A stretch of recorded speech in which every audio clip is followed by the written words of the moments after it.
Before we start, just command snap by 1, then command grid by 1, then I use top view for this one, figure 1, top view, then click a rectangle, then select type 30 by 30, then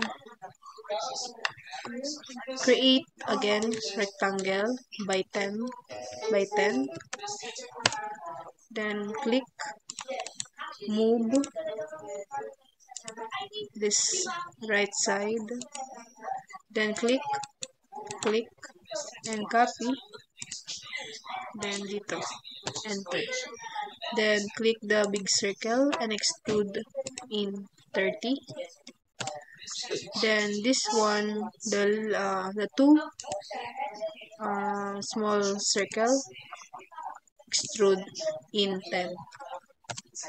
Then type sub, click the big circle, enter, and click the two small circle. There.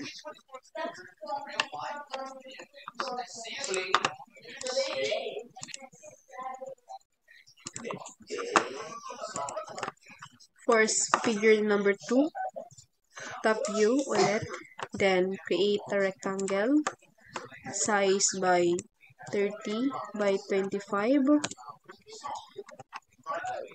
then click polyline, click, just move the rectangle muna para pantay.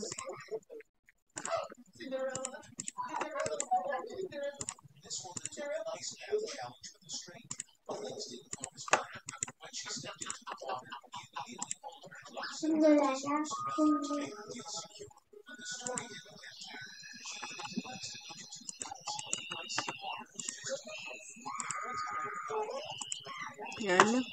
Then click a polyline, rectangle, click, then 5, then 2, 5,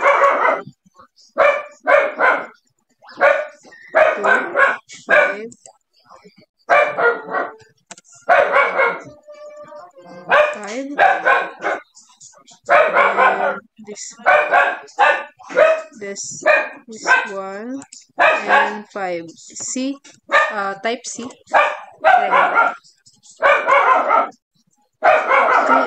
First click the big circle to extrude 10, then click this one, extrude 20. Yan.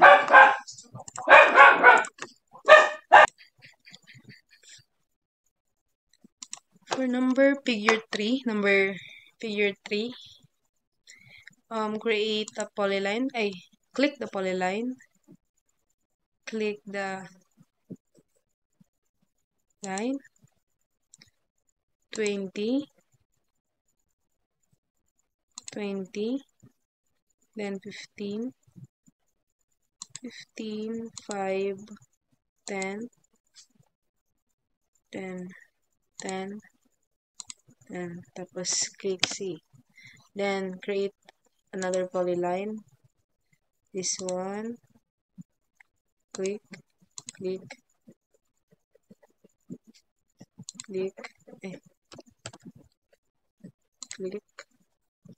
C. Then extrude 20, then click this one to extrude 25. Yan.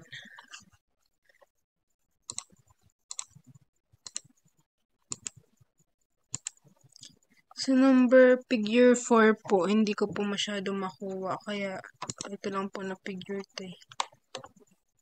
Thank you po.